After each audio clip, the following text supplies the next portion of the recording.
Bonsoir Elisabeth Guedel. Vous suivez cette convention démocrate cette semaine pour TV5 Monde. Et l'on vient de le voir, hein, ambiance survoltée en ce premier jour de convention. Alors quel est le programme pour ce soir, Elisabeth ?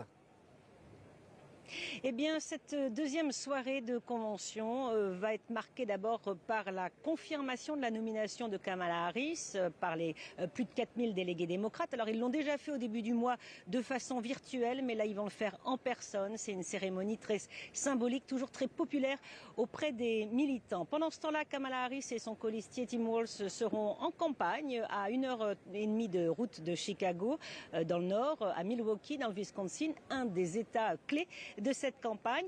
Et puis dans la soirée, on va encore entendre des ténors démocrates. Tout d'abord Bernie Sanders, qui représente l'aile très à gauche du parti, mais surtout Barack et Michelle Obama, l'ancien couple présidentiel, toujours très influent, qui sait parler aux jeunes, qui sait les motiver à aller aux urnes le 5 novembre. Et puis on entendra aussi des anciens, des républicains, qui sont anti-Trump. Vous savez, cette deuxième soirée sera consacrée à montrer la diversité de la coalition qui soutient Kamala Harris et puis à séduire les jeunes. Tout ça avant le discours de Doug Emhoff, le second gentleman, comme on l'appelle ici, qui est le mari de Kamala Harris. Elisabeth, on l'a vu dans le sujet, hein, Joe Biden a été très applaudi. À l'issue de cette convention, que va faire l'actuel président des États-Unis ? Alors Joe Biden va déjà partir en vacances, il y est là en Californie en famille.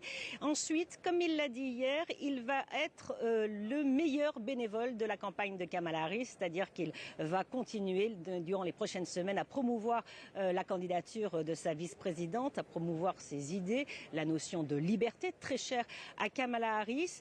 Et puis il va promouvoir donc le programme économique notamment, et puis surtout ce qu'il a à faire en tant que président des États-Unis et commandant en chef. Eh bien, c'est de mettre toute la pression pour tenter d'obtenir un accord de cessez-le-feu à Gaza.